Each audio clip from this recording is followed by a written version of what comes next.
नमस्कार. मी प्राध्यापक सतीश शिर्के या यूट्यूब चॅनलवरती आपण आत्तापर्यंत अनेक विषयाचे व्हिडिओ पाहिलेले आहेत आणि आपल्या पसंतीला सुद्धा उतरलेले आहेत. आज आपण असाच एक व्हिडिओ त्या ठिकाणी पाहणार आहोत. तत्पूर्वी आपण माझ्या चॅनलला नवीन असाल तर चॅनल लाईक करा, सबस्क्राईब करा आणि बेल आयकॉनचं बटन सुद्धा दाबा. विद्यार्थी बंधू भगिनींनो, मी इयत्ता 10वी या विषयाचा व्हिडिओ आपल्यासमोर त्या ठिकाणी घेऊन आलेलो आहे. आपणाला माहीत आहे की 10वीचा पेपर तुम्ही जेव्हा लिहिता त्यावेळेस तो पेपर आमच्याकडे शिक्षकांकडे तपासायला येतो. त्या पेपरमध्ये काय अपेक्षित असतं, कशा पद्धतीने उत्तरं लिहिली पाहिजेत, यासाठी त्या ठिकाणी बोर्ड तुमची उत्तरपत्रिका तपासण्यासाठी शिक्षकांना एक मॉडेल आन्सर देतं. त्या ठिकाणी आदर्श नमुना उत्तरपत्रिका देतं आणि ती उत्तरपत्रिका मी तुम्हाला या व्हिडिओमध्ये दाखवणार आहे. ते पाहिल्यानंतर तुमच्या लक्षात येईल की बोर्डाला काय अपेक्षित आहे आणि कशा पद्धतीनं ते केलं पाहिजे. सुरुवातीला मी तुम्हाला या ठिकाणी एक प्रश्नपत्रिका मार्च 2023ची गणित विषयाची बीजगणित जो भाग 1 आहे त्याची त्या ठिकाणी दाखवणार आहे आणि नंतर तुम्हाला जे गोपनीय मॉडेल आन्सर असतं ते त्या ठिकाणी दाखवणार आहेत. चला तर ही प्रश्नपत्रिका जी आहे विद्यार्थ्यांनो, ही 40 गुणांची आहे, बीजगणिताचा भाग 1. आणि ही प्रश्नपत्रिका तुम्हाला जुन्या विद्यार्थ्यांची मिळालेली असेल, कदाचित PDF स्वरूपामध्ये मिळालेली असेल, गाईड अपेक्षितामध्ये कुठेतरी पुस्तकामध्ये असेल. परंतु यानंतर मी तुम्हाला जे काही मॉडेल आन्सर दाखवणार आहे ते तुम्हाला आत्ताच जर समजलं तर काय होईल, तुम्हाला पेपर लिहिताना त्याचा फायदा होऊ शकेल आणि चांगले गुण त्या ठिकाणी मिळतील. तर ही अगदी 2 मिनिटामध्ये मी आहे ती प्रश्नपत्रिका फक्त तुमच्या पुढं दाखवतोय आणि नंतर आपण त्या ठिकाणी मॉडेल आन्सर त्या ठिकाणी पाहणार आहोत.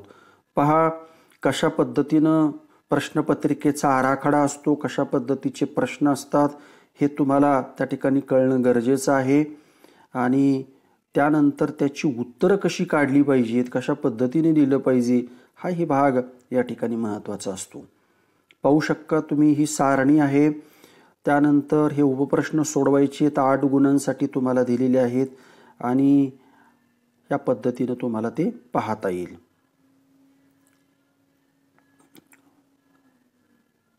बीजगणिताचा 40 मार्काचा हा प्रश्नपत्रिका त्या ठिकाणी असते आणि ती तुम्हाला सोडवायची असते. कोणत्या स्टेज त्या ठिकाणी वापरल्या पाहिजेत, कसे गुण त्या ठिकाणी दिलेले असतात, स्कीम ऑफ मार्किंग कशा पद्धतीने असतं, हे सगळं आपणाला त्याच्यामध्ये पाहायला त्या ठिकाणी मिळणार आहे. कधी कधी आपण मोघमपणे अभ्यास करतो, परंतु तुम्हाला त्या ठिकाणी शास्त्रशुद्ध पद्धतीने अभ्यास करणं, काय अपेक्षित आहे नेमकं, कशा पद्धतीने उत्तर आहेत हे तुम्हाला कळायला पाहिजे आणि ते तुम्ही पाहू शकता या ठिकाणी. अशा पद्धतीने ही मार्च 2023ची प्रश्नपत्रिका एकदा तुम्ही पाहिली की मग तुम्हाला काय होईल हे आपण पाहू शकता. मग तुम्हाला उत्तरं त्या ठिकाणी येतोय. शेवटचा प्रश्न आहे, एक उपप्रश्न सोडवायचा 3 गुणांसाठी. तर अशा पद्धतीने ही प्रश्नपत्रिका आहे. तर 10वीच्या विद्यार्थ्यांसाठी पहा, मी आता जी प्रश्नपत्रिका दाखवली ती जेव्हा विद्यार्थी सोडवतात त्यावेळेस ती कशा पद्धतीने सोडवली पाहिजे आणि तो पेपर शिक्षकांकडे तपासायला येतो त्यावेळेस तो कशा पद्धतीने शिक्षकांनी तपासला पाहिजे हे तुम्हाला आत्ता कळणं गरजेचं आहे. बारकाईने एक 10 मिनिटं तुम्ही 5 मिनिटं हा व्हिडिओ नक्की पहा आणि वरती पहा गोपनीय लिहिलेले कॉन्फिडेन्शियल, परंतु पेपर हा झालेला आहे त्यामुळे मी आपल्यासमोर त्या ठिकाणी देत आहे. हे पाहू शकता की परीक्षक आणि नियामकासाठी सर्व सूचना दिलेल्या आहेत. आता व्हिडिओ पाहता पाहता तुम्ही थांबून हे वाचू शकता, स्क्रीनशॉट काढून घेऊ शकता की या पद्धतीनं तुम्हाला काही सूचना त्या ठिकाणी दिलेल्या आहेत. आता हे पहा की प्रश्न जो काही हा आहे, हा प्रश्न पहिला तुम्हाला दिलेला आहे. प्रत्येक उपप्रश्नासाठी 4 पर्याय तुम्हाला दिलेले असतात आणि त्या ठिकाणी 4 गुण आहेत. तर अशा पद्धतीनं तुम्ही त्याचं काय करायचं आहे, अचूक पर्याय निवडून वर्णाक्षरं ही लिहायची. अशा पद्धतीने तुम्हाला लिहिता येईल आणि हे त्या ठिकाणी येतात. पुढं ब्रॉड क्वेश्चनला तुम्हाला निश्चितपणे ह्या व्हिडिओचा फायदा होणार आहे.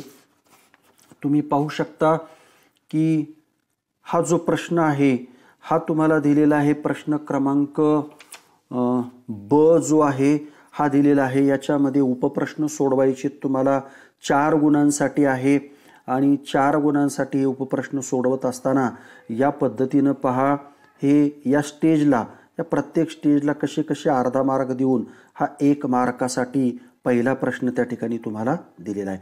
तर हे तुम्हाला विद्यार्थ्यांनो समजणं गरजेचं आहे। आता त्यामधलाच हा पहा प्रश्न क्रमांक 2 आहे तुम्हाला त्या ठिकाणी अंकगणिती श्रेणीमधील सामायिक फरक काढा अशा पद्धतीचा असतो। त्याच्यासाठी सुद्धा 1 गुण दिलेला आहे। तर तुम्हाला या पद्धतीनं पहा हा फरक काढत असताना अशा पद्धतीनं या अर्धा गुणांसाठी या दिलेला आहे आणि 1 गुण त्या ठिकाणी तुम्हाला मिळत आहेत। त्यानंतर पुढचा प्रश्न अशा पद्धतीनं दिलेला आहे, त्याचं उत्तर हे तुम्हाला असं अपेक्षित आहे। हे फक्त पॉईंट दिलेले आहेत पहा, तुम्हाला सविस्तर उत्तर लिहावं लागेल तर तुम्हाला त्याचा फायदा त्या ठिकाणी होऊ शकतो।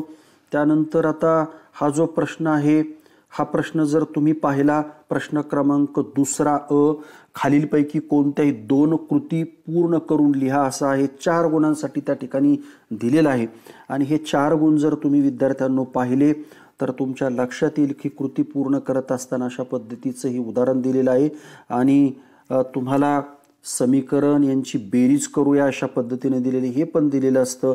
तुम्हाला 7x = इथं 21 हे उत्तर लिहायचं आहे, हे तुम्हाला लिहायचं आहे, हे लिहायचं आहे आणि एक लिहिलं अर्धा मिळेल, दुसरं लिहिलं अर्धा मिळेल, हे तुम्हाला अर्ध्या अर्ध्या गुण त्या ठिकाणी आहेत। अशा पद्धतीनं हे 2 गुणांसाठी त्या ठिकाणी आहे। तर ह्या स्टेज तुमच्या त्या ठिकाणी आल्या पाहिजेत, हे अत्यंत महत्त्वाचं आहे।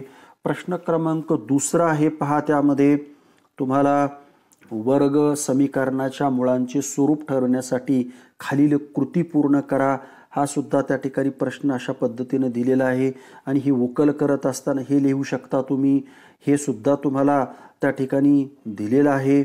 आणि नंतर पहा हा चौकोनात तुम्हाला भरायचे सोडून हे तुम्हाला भरायचे, हे भरायचे आणि अशा पद्धतीने अर्धा पहिल्या चौकोनाला इथं अर्धा, दुसऱ्या चौकोनामध्ये अर्धा त्या ठिकाणी भरायचे। अशा पद्धतीनं हे 2 मार्काचं डिस्ट्रीब्युशन त्या ठिकाणी तुम्हाला दिलेलं आहे आणि मग तुम्ही वर्ग समीकरणाची मुळे वास्तव व असमान आहेत हे आपण त्या ठिकाणी सांगू शकतो। त्यानंतर आता पुढचा प्रश्न त्या ठिकाणी दिलेला आहे पहा, की आपण पाहू शकता प्रश्न क्रमांक 3 जो आहे तो अनुक्रमांक तुम्हाला सारणी दिलेली असते आणि ती सारणी पूर्ण करायची माहिती आहे तुम्हाला। आता हा सारणीमध्ये हे भरायचे, हे भरायचे, अर्धा मार्क आहे, याच्यासाठी अर्धा मार्क आहे, याच्यासाठी अर्धा मार्क आहे आणि अशा पद्धतीनं 2 गुण त्या ठिकाणी तुम्हाला प्राप्त होणार आहेत। तर हे तुम्ही लक्षात घ्या आणि तुम्हाला त्याचा निश्चितपणे फायदा हा पेपर सोडवताना होणार आहे। आता प्रश्न क्रमांक ब जो आहे तो खालीलपैकी कोणतेही 4 उपप्रश्न त्या ठिकाणी सोडवायचे आहेत। एक सामायिक समीकरण सोडवायचे आणि 8 गुणांसाठी असेल तर हे अशा पद्धतीनं तुम्हाला दिलेलं आहे।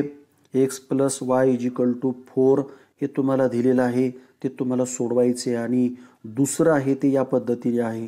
तर हे अर्ध्या गुण या पद्धतीनं, हे अर्धे गुण या पद्धतीनं आणि अशा पद्धतीनं तुम्हाला ते काय करावं लागणार आहे, सोडावं लागणार आहे।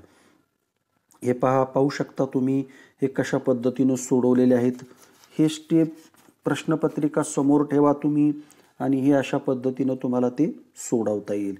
त्यानंतर हा पुढचा प्रश्न आहे तो तुम्हाला दिलेला आहे, तोही या पद्धतीने सोडवा आणि हे अर्धा अर्धा गुण जे उजव्या बाजूला दिलेले आहेत हे कशा पद्धतीने दिलेले असतात हे तुम्ही पाहू शकता।